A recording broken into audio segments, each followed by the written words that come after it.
भगवान महावीर जिसे अपूर्व श्रुत कहते हैं, उस ओंकार की दिव्य ध्वनि का सही उच्चारण क्या है? क्योंकि कुछ लोग इसे ओ और म से मिलकर बना हुआ मानते हैं। कुछ लोग कहते हैं कि ये अ, उ और म से मिलकर बना है। कुछ कहते हैं 5 अक्षर से बना है। तो ओंकार के विषय में विभिन्न विद्वानों के अनेक मतभेद हैं। तो कृपया आपसे विनती है कि इसका सही मंतव्य हमें बताएं।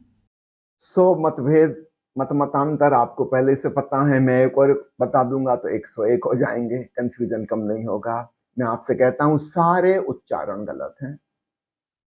ओम किन्हीं अक्षरों से मिलके बना ही नहीं है, इसलिए हमारे ऋषियों ने उसको अल्फाबेट के बाहर ही छोड़ दिया, एक अलग ही उसका चित्र बनाया, सिंबॉलिक, प्रतीकात्मक। उसका उच्चारण हो नहीं सकता और उसमें कोई भी अर्थ नहीं है। याद रखना, बहुत सार्थक ध्वनि है, लेकिन उसका अर्थ जैसा हम समझते हैं मीनिंग, सभी वर्ड्स के कोई ना कोई मीनिंग होते हैं। वो मनुष्य के द्वारा निर्मित शब्द हैं, उपयोग के लिए ही बनाए गए हैं। अगर मीनिंगलेस कोई शब्द हो तो उसका मतलब ही क्या, उसको तो डिक्शनरी से हटा ही देंगे। सभी शब्दों के अर्थ हैं। ओम अस्तित्व की ध्वनि है, जब मनुष्य नहीं था तब थी, जब मनुष्य नहीं हो जाएंगे तब भी रहेगी। उसमें कैसे कोई अर्थ हो सकता है? वो किसी ने किसी से कहा नहीं है, वो तो अस्तित्व की गूंज है, नाद ब्रह्म है।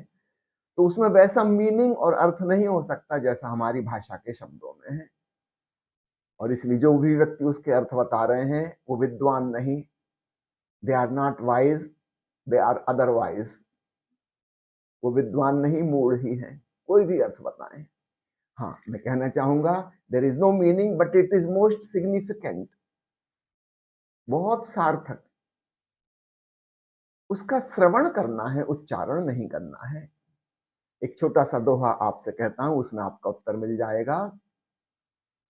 उच्चारण सब छोड़ के श्रवण करो संगीत।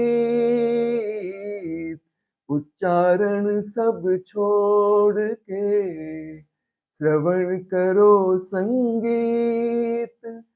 अर्थ नहीं अक्षर नहीं, सुनो ब्रह्म का गीत।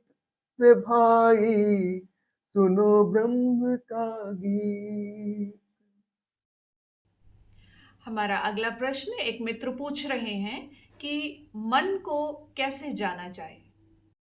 मन को जानने के लिए पिछले 125 साल में मनोविज्ञान विकसित हुआ, लेकिन मन को जान नहीं पाया। पश्चिमी जो अप्रोच थी वो बुरी तरह से विफल हो गई, और पूरब के मनीषा ने मन को जानने की कोशिश नहीं की, मन के पार जाने का प्रयास किया। इन दोनों बातों में बड़ा भेद है। पश्चिमी मनोविज्ञान मनोविश्लेषण करता है, एनालिसिस करता है, सपनों के अर्थ निकालने की कोशिश करता है। पूरब की मनीषा कहती है तुम तो दृष्टा बन जाओ, साक्षी हो जाओ, उसमें इंटरेस्ट ही मत लो, क्या चल रहा है मन में, बी इंडिफरेंट, उपेक्षा पूर्ण हो जाओ, और तब तुम्हें अपूर्वकरण की अवस्था मिल जाएगी, अपूर्व सुख सुनाई देने लगेगा। ये जो 12 तप महावीर ने कहे हैं, 6 बाह्य तप, 6 अंतर तप, 5 महाव्रत कहे हैं, इन सब का जो सारभूत सूत्र है वह है अप्रमाद की साधना। जागो, साक्षी बनो, दृष्टा बनो। तो मन को जानना नहीं है, मन के पार ही उठ जाना है। उसको जानने में समय क्यों खराब करना? ये पहेली कोई सुलझा नहीं सकता, आज तक कोई नहीं सुलझा पाया। मैंने सुना है एक गणित का प्रोफेसर अपने बच्चे के जन्मदिन पर उसे कुछ गिफ्ट करना चाहता था। एक दुकान पर गया खिलौने खरीदने के लिए। दुकानदार ने देखा कि गणित के प्रोफेसर साहब हैं, उनका कि एक बहुत अच्छी पहेली आई है, पजल, तो आप तो गणितज्ञ हैं, आपके बच्चे को भी इसमें मजा आएगा, इंटरेस्ट आएगा, ये लीजिए पजल। तो एक क्यूब था, उसमें अलग अलग रंग के छोटे छोटे पीस थे, उनको घुमा के जमाना था, उन पे नंबर्स लिखे हुए थे। उनको इस ढंग से जमाना था कि न्यूमेरिकल भी वो जम जाएं और रंग भी उनका जम जाए, एक तरफ सारे हरे हरे आ जाए तो दूसरी तरफ सारे लाल पहुंच जाए, इस प्रकार 6 रंग थे उसमें, और 1 से लेकर 16 तक चारों रंगों में गिनती भी लिखी हुई थी। तो प्रोफेसर साहब को इनका इंटरेस्ट आया, वो वहीं खड़े होकर उसको जमाने लगे। 2-4 मिनट बीत गए, उनको थोड़ा अजीब सा लगने लगा, नर्वसनेस लगने लगी कि ये दुकानदार क्या सोच रहा होगा, छोटे बच्चों का खिलौना और मैं इसको नहीं जमा पा रहा हूँ। यूनिवर्सिटी का प्रोफेसर होके उनके माथे पे पसीने की बूंदें टपक आई। तब दुकानदार ने उनका कंधा थपथपाया और कहा, प्रोफेसर साहब घबराने की जरूरत नहीं, नहीं जम रहा ना। प्रोफेसर ने कहा, हाँ, बड़ा कठिन है भाई, बच्चा कैसे इसको जमाएगा जब मैं नहीं जमा पा रहा। दुकानदार ने हंस के कहा कि खिलौना बनाया ही इस ढंग का है, यह जमता ही नहीं, ये जम ही नहीं सकता।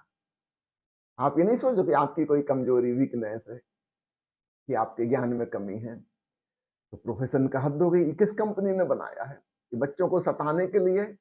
दुकानदार ने कहा, नहीं, सताने के लिए नहीं, उनको बताने के लिए। ऐसा ही है जीवन है, ऐसा ही हमारा मन है, ये कभी जम ही नहीं सकता, न इसका संश्लेषण हो सकता, न इसका विश्लेषण हो सकता, तुम कुछ भी कर लो, कुछ नहीं हो सकता। जब हमें यह पता चल जाता है, तब हम उपेक्षा भाव से साक्षी हो जाते हैं, फिर हम मन में नहीं उलझते। तो पूरब की मनीषा की देशना यह है, महावीर की भी देशना यही है। कि मैं कोई ध्यान विधि नहीं करता हूँ, परंतु फिर भी मेरी ऊर्जा आज्ञा चक्र से ऊर्ध्वगमन करते हुए सहस्त्रार पर पहुंचती है और फिर सहस्त्रार से ऊर्ध्वगमन करते हुए आकाश में मिल जाती है। परंतु आप नाभि चक्र पर ऊर्जा लाने की बात करते हैं, पर प्रयास करने पर भी मुझसे ऐसा नहीं हो पा रहा है, तो मैं क्या करूं? आपसे किसने कहा कि आप यह प्रयास करो? जिससे कहा था उस समय, उसके लिए कहा था। ये तो ऐसे ही होगा, एक डॉक्टर अलग अलग मरीजों को अलग अलग चीजें प्रिस्क्राइब कर रहा है, और कोई व्यक्ति बैठ कर उस नोट्स बनाता रहे, सोचने लगे कि सब कुछ मेरे लिए प्रिस्क्रिप्शन है। नहीं, आपके लिए जो सहज रूप से हो रहा है वो आपके लिए है। आपको सहजता से आज्ञा चक्र पर ऊर्जा पहुंच गई, सहस्तार में पहुंच गई, उसके ऊपर जाने लगे, अद्भुत। धन्यवाद भाव से भरो। आपको क्या करना, दोबारा नाभि पे आके। अलग अलग अध्यात्म के मार्ग हैं। संत लाओ त्सु ने नाभि केंद्रित साधना सिखाई, जैन फकीरों ने जापान में हारा केंद्र की साधना सिखाई, भारत के योगियों ने आज्ञा चक्र और सहस्त्रार चक्र पर जोर दिया, महावीर ने भी आज्ञा चक्र पर जोर दिया। ये अलग अलग साधना पद्धतियां हैं। सूफी कुछ और करते हैं, वे हृदय चक्र पर केंद्रित होते हैं, उनका मार्ग प्रेम का मार्ग है। भक्त कुछ और करते हैं, सबके अपने अपने मार्ग हैं। इसमें जरा भी कंफ्यूज होने की जरूरत नहीं है। आप किसी भी विधि को 3 दिन ट्राई करिए, 3 दिन काफी होते हैं। अगर उसमें आपको लगा कि कुछ क्लिक हुआ, कुछ सुंदर हो रहा है, तब बिल्कुल ठीक, आप उसी विधि को पकड़ के चलिए। 3 दिन में अगर आपको लगता है कि कुछ जम नहीं रहा, कुछ बात बन नहीं रही, उसको छोड़ दीजिए, वो टेक्निक आपके लिए नहीं है। तो प्रभु की मंजिल तक जाने के लिए बहुत से मार्ग हैं। पानी की नाव भी एक मार्ग है, हेलीकॉप्टर भी जाता है वहां, कार भी जाती है, पैदल भी जा सकते हैं, घुड़सवार भी वहां पहुंच जाते हैं, बैलगाड़ी में भी पहुंच जाते हैं, मोटरसाइकिल से भी पहुंच जाते हैं, साइकिल से भी पहुंच जाते हैं, हवाई जहाज से भी पहुंच जाते हैं, और भविष्य में न जाने कैसे कैसे उपाय बन जाएंगे। इसका ये मतलब नहीं है आपको कि इसी का उपयोग करना है। आपको जहां मौज आ जाए, जो जम जाए। आपको पानी में यात्रा में मजा आता है, पतवार खेलने में, बस मजा करो। अब आप चिंता ना करो कि मैंने हवाई जहाज के पंखों की चर्चा की थी कि बड़े महत्वपूर्ण हैं। वो हवाई जहाज जो महत्वपूर्ण थे, आपके लिए नहीं है। और बैलगाड़ी में जा रहे हो तो फिर फिक्र ना करो कि मैंने कहा था कि पतवार बहुत इंपॉर्टेंट है, वो किसी और से कहा था। बैलगाड़ी में पतवार लेके चलने की कोई भी जरूरत नहीं है, उसकी कोई मैचिंग आपस में नहीं है। तो इन बातों का ख्याल रखिए। मैं एक विद्यार्थी हूँ और विद्यार्थी जीवन में मेरा मन मजबूत होता जा रहा है, क्या उन्मनी अवस्था को पाने के लिए मैं अपनी पढ़ाई इत्यादि सब त्याग दूं? आप मेरा सपोर्ट चाह रहे हो पलायन के लिए, भगोड़ेपन के लिए?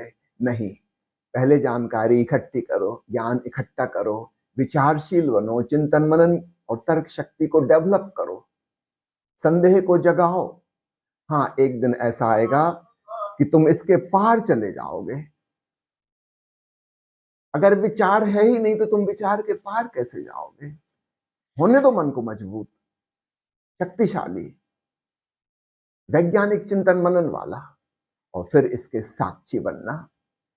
तुम्हारा जो सवाल है वो भगोड़ेपन से आ रहा है। तुम पढ़ाई लिखाई छोड़ना चाहते हो अध्यात्म के नाम पर, कि जानकारी इकट्ठा करके क्या करना। याद रखना, तुम ओशो के शिष्य हो। ओशो ने कितना पढ़ा पता है ना?